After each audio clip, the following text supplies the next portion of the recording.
Commun. Je vais commencer dans un premier temps par expliquer ce que signifie le mouvement des enclosures qui a débuté au XVIe siècle et s'est prolongé jusqu'au XVIIIe siècle avec l'avènement de la société industrielle.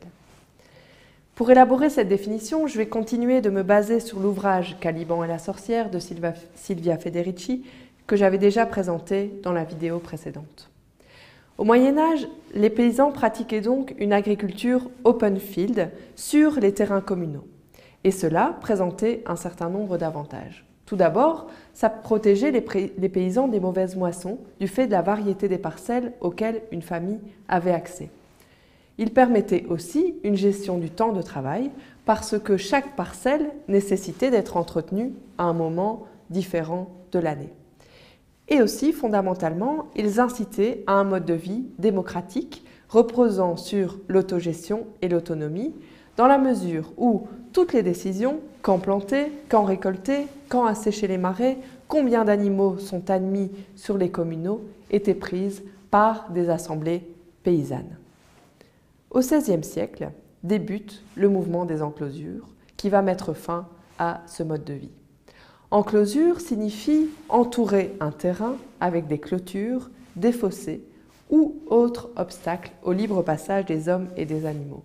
La clôture devient la marque de la possession exclusive et de l'occupation de la terre.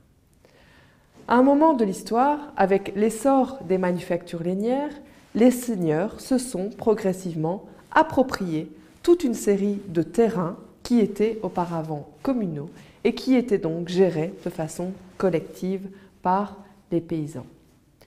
L'enclosure comprenait donc cette division des terrains communaux par des clôtures, mais également parfois la démolition des baraques des pauvres paysans qui ne possédaient pas de terre, mais qui pouvaient survivre en ayant accès aux droits coutumiers et donc à ces terrains communaux. De vastes étendues de terre furent ainsi encloses afin de créer des réserves de cervidés et des villages entiers furent détruits pour servir de pâture. Ce mouvement des enclosures a pu se produire grâce à certains moyens légaux qui existaient à l'époque, mais sur lesquels je ne m'attarderai pas ici. Sur cette gravure réalisée par Albrecht Dürer en 1510, on découvre l'expulsion d'Adam et Ève du Jardin d'Éden. Cette représentation évoque en fait l'expulsion de la paysannerie de ces terrains communaux.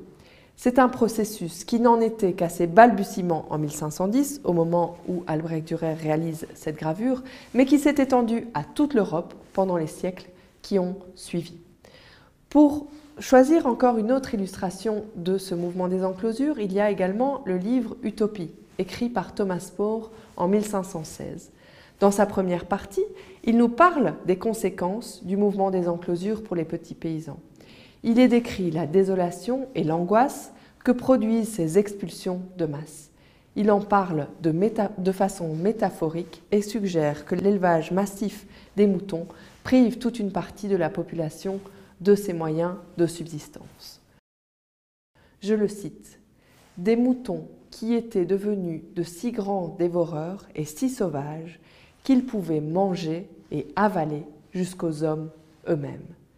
Des moutons qui consomment, détruisent et dévorent des champs entiers, des maisons et des villes. » On a donc affaire progressivement en Europe à une exploitation agricole et à de l'élevage qui devient beaucoup plus intensif. Cette intensification de la production a permis, selon Karl Marx, de produire du capital qui a ensuite servi la révolution industrielle et le développement d'une économie capitaliste. Dans la deuxième partie de son ouvrage, Thomas More écrit la première utopie de l'histoire de l'Occident. Il imagine une île où les rapports entre les êtres humains seraient basés sur la coopération et où tout un chacun pourrait profiter de façon égalitaire des bienfaits que la nature nous offre, ce qui nous fait fondamentalement penser aux terrains communaux. Dans le but d'éviter la censure de son ouvrage proposant en réalité une réelle révolution de la société anglaise du XVIe siècle, l'auteur fait vivre son projet de société nouvelle sur une île imaginaire. Mais qu'on ne s'y trompe pas. l'utopie de Thomas More est bien une critique de la société anglaise du XVIe siècle et du mouvement des enclosures. Silvia Federici nous dit que ces enclosures physiques ont également généré des enclosures qui sont plutôt d'ordre social, où nous passons des open fields communaux, ces terrains qui étaient cultivés de manière collective, au foyer, de la communauté à la famille, de l'espace public au privé. Ces transformations ont une importance fondamentale pour la suite de notre histoire contemporaine, car aujourd'hui encore, ces clivages organisent fondamentalement le vivre ensemble de nos sociétés.